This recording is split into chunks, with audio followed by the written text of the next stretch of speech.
পড়ছিলাম আমার বোবা ফুল কলমে তৃপ্তি ইহসান নওরা। অন্তিম পর্ব এক। আলটা লেভেলের কোনো চোর ডাকাতের সাথে সুখের সম্পর্ক নেই বলে আঁচল তুলে দিয়েছিল মুখের উপর, অথচ বর্ণ হার মেনে নিল না। এক টানে তাকে কোলের উপর আছড়ে ফেলল। এরপর গাড়ির ব্রেক কষে বলল, পারমিশন নয়, that was just a formality ইয়ার। অতঃপর অধর জোড়া পুরুষালী অধরের দখলদারিত্বে চলে গেল। সুখ আবেশে ছটফটিয়ে ওঠে। পুরুষটার ছোঁয়া খুব একটা খারাপ লাগে না যদিও, তবে দম বন্ধ করে এক অনুভূতির সাথে পরিচয় ঘটে। দীর্ঘ এক চুম্বন শেষে ছাড়া পায় সুখ। নিঃশ্বাসের উপর নিঃশ্বাস উঠে গেছে। ধীরে মাথাটা বর্ণর বুকে এলিয়ে দিল। চুপটি করে থাকলো, মুখ পাংশুটে করে। তা দেখে বর্ণ ঠোঁট বাঁকিয়ে হাসল নিঃশব্দে। বলল অবুঝ গলায়, সেদিন আমার রুমে বেডের মাঝে একটা বোবা ফুল কেঁদে কেটে বুক ভাসিয়েছিল, মনে পড়ে তার কথা? মুখটা আরও ফাংশুটে হয়ে এলো সুখের।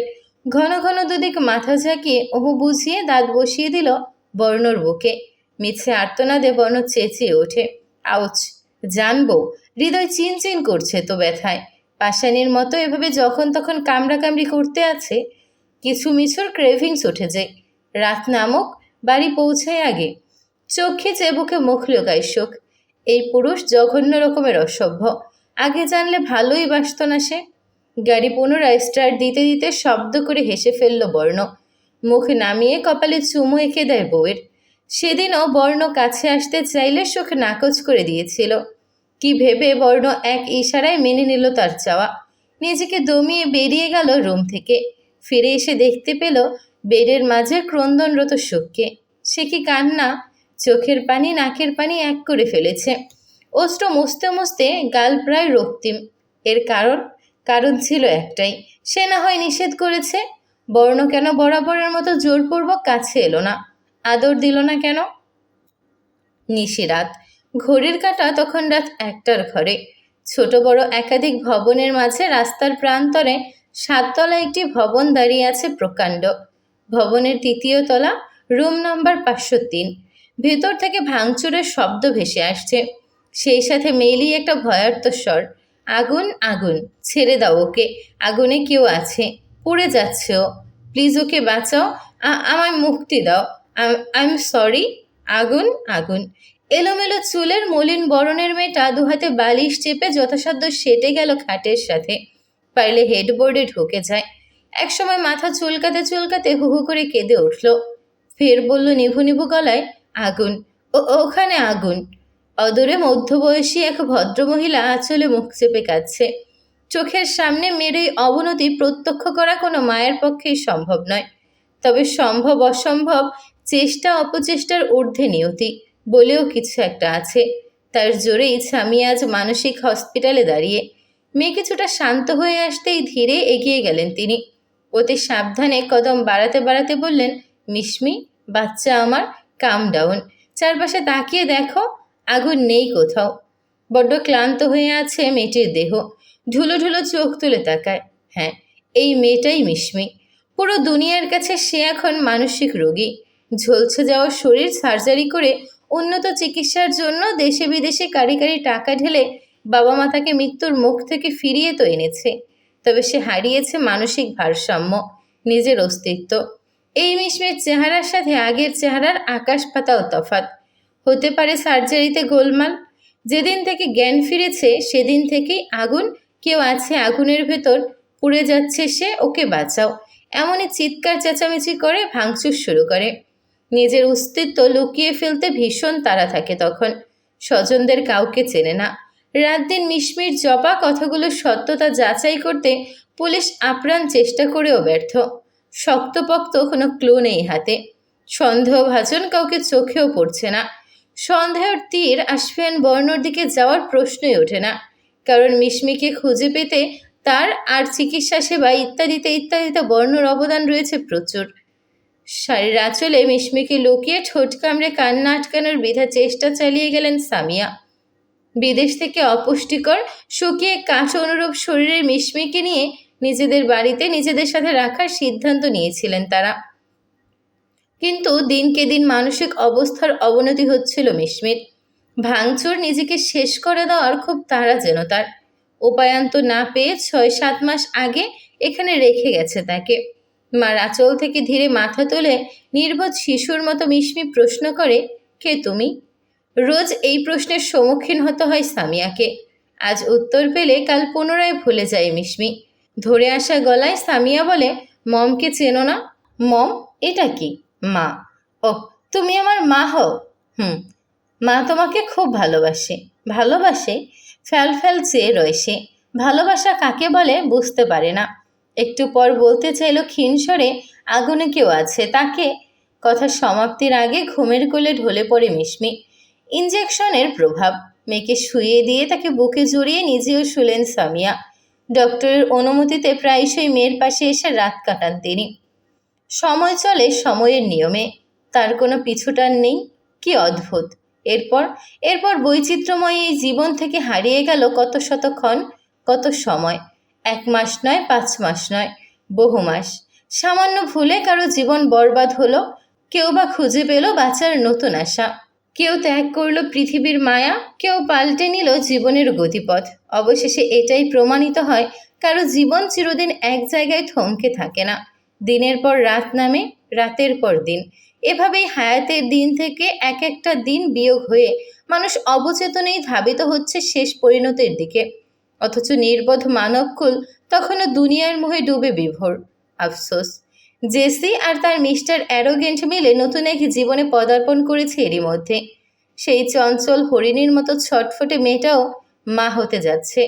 কত আনন্দ, প্রতিজ্ঞা, কত যত্ন, কত শত স্বপ্ন, কল্পনা জল্পনা। অতীত ভুলে তারাও পরস্পরের কাছাকাছি এসেছিল, গভীর স্পর্শে ছুঁয়েছিল একে অপরকে। সেই ধারা জারি রেখে আজও আসে ছুঁয়ে। তবে জেসির দুঃখ ঘুছে না। আজও জানতে চাইলে কুমড়ো পটাশ লোকটা মুখের উপর বলে দেয়, তার জন্য কোনো মায়া মোহাব্বত, ভালো লাগা, ভালোবাসা নেই। ব্যাস, কোনো এক আকর্ষণে দুজনের মাঝে এত কিছু হয়ে গেছে। সেদিন তো জেসি দাঁতে দাঁত চেপে হাতের কাছে যা পেয়েছে তাই ভাঙচুর করা শুরু করে দিল। ম্যানারলেস, ইউজলেস লোক। ইজ্জত হরণের পরও নাকি বুক উঁচিয়ে বলে তার জন্য কোনো অনুভূতিই নেই। মেহরাব তৈরি হচ্ছে হসপিটালের জন্য। সকাল 9টা বেজে 45 মিনিট। আয়নায় নিজেকে দেখতে দেখতে একবার কাউচে সরু চোখে চেয়ে থাকা জেসিকে পরখ করল। ঘড়ির চেইন আটকানো শেষে তার দিকে ফিরল। কি ব্যাপার, ভাবছো কি? অনেক কিছুই। কি কি? আপনাকে বলবো কেন? আমি চিনি আপনাকে। সেটা অবশ্য চেনো না। অপরিচিত কাউকে যা তা শেয়ার করা ব্যাড হ্যাবিট। বলো না বরং। মুখ বাঁকিয়ে বিড়বিড় করে জেসি। নিঃসন্দেহে মেহরাবকে বকা ছাড়া ভালো কিছু বলেনি। সে এগিয়ে এলো। জেসির মুখটা দুহাতের আজনায় ভরে কপালে ঠোঁট ছুঁয়ে ছেড়ে দিল খানিক বাদে। এরপর ভাবখানা এমন করলো যেন পাথের কিনারে বসে থাকা জেসিকে দয়া দেখিয়ে একটা শুকনো চুমু দিয়েছে মাত্র। হাতের ফাইলটা মেলে আর চোখে জেসিকে দেখে মেহরাব জানতে চাইল, রাগ এখনো কমেনি? হাত কসলাতে কসলাতে জেসি বিতৃষ্ণা নিয়ে জবাব দেয়, না। কমানোর চেষ্টাও করনি। আপনি রাগিয়ে দিয়েছেন, আমি কেন চেষ্টা করব? অগোচরে ঠোঁট কামড়ে হাসে মেহরাব। মাথা ঝাঁকিয়ে বলল, তাও ঠিক। রাগিয়ে যেহেতু আমিই দিয়েছি, রাগ ভাঙানো আমার দায়িত্বের মধ্যেই পড়ে। থেমে বলল ফের, তো চলো রাগ ভাঙিয়ে নিয়ে আসি। জেসি তড়াক করে তাকায়। কোথায় যাব? তুমি বলো, কোথায় নিয়ে গেলে খুশি হবে? ভাইয়ার কাছে। ওকে, গ্রান্টেড। মেয়েটা লাফিয়ে উঠে মেহরাবের গলায় ঝুলে পড়ল চোখের পলকে। সত্যি? মেহরাব দুহাতে আগলে রেখে তার চোখের চঞ্চলতা লক্ষ্য করে একদৃষ্টে চেয়ে রয়। এরপর গম্ভীর হয়ে বলল, নো। লাফালাফি ভুলে যেও না, এখন তুমি একা নও। নিজের ভেতর আমার অংশ ধারণ করে আছো। ওহ, সব আপনার, আমার কোনো ক্রেডিট নেই। বুকে আচ্ছা মতো একটি কিল বসিয়ে দিল শেষে। জেসিকে এই পর্যায়ে নিজের সাথে আরো শক্তভাবে আঁকড়ে ধরল মেহরাব। চুপ করে ঠোঁটে একটা চুমো দিল। এরপর কপালে আলতো টোকা দিয়ে বলল, অস্বীকার করার উপায় নেই, থাকলেও থাকতে পারে একটু আধটু। ঠোঁটের আগায় কঠিন একটা প্রত্যুত্তর এসে হুড়হুড় করলেও চুপ রইল জেসি। ঝগড়া করবে না এক্ষণ। ভাইয়ার কাছে যাবে সে। জিসান এখন একা নেই। মিহিকাকে বউ করে ঘরে তুলেছে, মাসখানেক হবে। টোনাটুনির সংসার হয়েছে দুজনার। ফাঁকা বাড়িতে মানব বলতে তোহফাই আছে শুধু। শ্বশুর শাশুড়ি ননদ দেবর এক আত্মীয়ের বাড়িতে গিয়েছে বিয়ে উপলক্ষে। তাকেও পই পই করে যেতে বলা হয়েছিল, যদিও ইদানিং শরীর দুর্বল দুর্বল লাগে, মাথা ঘোরায়। সমাগম তো একদমই সহ্য হয় না। তাই মূলত যাওয়া হয়নি তোহফার। কিচেনে রান্না করছিল সে। মাহিরের পছন্দের চিংড়ি আর তিত করলা। প্যানের সব উপকরণ দেওয়া প্রায় শেষ। খুন্তি দিয়ে নেড়ে চেড়ে দিচ্ছিল। হঠাৎ উন্মুক্ত উদরে কারো আঙুলের স্পর্শ পেতেই চমকে উঠল। এক প্রকার ছিটকে দূরে সরে যেতে চাইল, তবে পারল না। এর আগেই দুহাতে বন্দি হয়ে গেল সে। ভয় পায় না জান, আমি তোমার জামাই। স্বস্তির শ্বাস ছাড়ে তোহফা। ভয় পেয়ে গেছিল খুব। গমগমে স্বরে বলল, আপনার না বিয়েতে যাওয়ার কথা ছিল? কিন্তু গেলাম না। বাড়িতে এমন সুন্দর বউ ফেলে অন্যের বউ দেখে আমার লাভটা কোথায়? সে কথার উল্টো পিঠে কিছু বলল না তোহফা। তারা দিল, রান্না পড়ে যাবে, ছাড়ুন এবার। রান্না কার জন্য? আমাদের জন্য নিশ্চয়ই। জি মশাই, এবার শান্তিতে রান্না করতে দিন আমায়। কখন এলেন? রুমে যান, আমি ঠান্ডা শরবত নিয়ে আসছি। জান গো, একা যেতে ভীষণ ভয় লাগছে। বুকে হাত রেখে একবার অনুভব করো, ভয়ে কলিজাটা লাফিয়ে বেড়াচ্ছে। হোয়াট? তুফান নাক কুচকায়। বাচ্চা নাকি? দিন দুপুরে রুমে একা যেতে ভয় পাচ্ছে? নাটক।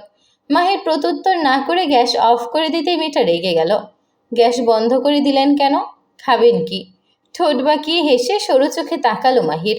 সেই দৃষ্টি অবলোকন করে তুফা নিজের দিকে এক ঝলক চায়। পরপর চোখের দৃষ্টিতে মাহিরকে সাবধান করল, যেন নজর সংযত রাখে। অথচ মাহির এক ঝটকায় পাজাগুলো করে তুলে নিল তাকে। কিচেন থেকে বেরোতে বেরোতে বলল, আজ ভাত খেয়ে পেট পুজো করব না। পুরো বাড়ি ফাঁকা আছে, এই তো সুযোগ। বউয়ের সাথে হাডুডুডু খেলবো, চুমো খাবো, আর জীবন কতই না অদ্ভুত। সূচনা লগ্নে আমরা সমাপ্তির জন্য যা আগে থেকেই পরিকল্পনা করে রাখি, সময় সময় উপসংহারে এসে তার বিপরীত ঘটে, যা আমাদের কল্পনা অতীত। এই যেমন আসফিয়ান বর্ণ, যাকে শাস্তি দিতে আজ সে হাজারো অধিক সদস্য নিয়ে গঠিত আই গ্যাংয়ের চিফ, যাকে তিলে তিলে শেষ করবে বলে দীর্ঘ 3 বছর ব্যয় করে জঙ্গলের গহীনে মাটির নিচে টর্চার হাউস গড়েছে। আজ তাকেই নিজের ভাইয়ের পরিচয়ে নিবাসের দোরগোড়ায় দাঁড় করিয়েছে। সেটা অবশ্য শুধু এবং শুধুমাত্র মার মুখের দিকে চেয়ে। ওই ভদ্রমহিলার দীর্ঘ বছরের অপেক্ষার অবসান ঘটাতে, যেই ছেলের জন্য তিনি আজও পথ চেয়ে বসে থাকেন। অপেক্ষার ফল নাকি মিষ্টি হয়, সবরে মেওয়া ফলে। বর্ণ জোসেফকে শেষ করে দিলে মায়ের অপেক্ষা সব বৃথা চলে যেত না? তবে এত সবের মাঝে সে তার কথা অটুট রেখেছে। পৃথিবীর বুক থেকে জোসেফ জোয়ারদার নামটা মুছে দিয়েছে। সেই মুহূর্ত থেকে নতুন এক চরিত্রের সূচনা করেছে। তার নাম আব্রাহাম রন। হুটহাট নতুন এক সদস্যর আগমন, যার দাবি সে এই পরিবারেরই রক্ত। আজাদ শিকদারের সন্তান। সকলের দৃষ্টিতে যখন একের পর এক প্রশ্ন, অবুঝপনা, ঠিক তখনই হানিফা বেগম মুখ কুচকে প্রশ্ন করলেন, আইজা, কি চলতাছে এখানে? এই ছোকরা বর্ণদাদু ভাইয়ের জমজ মানে? তুমি জমজ ছেলে পয়দা করছিলা কবে? আমি জানি না কেন?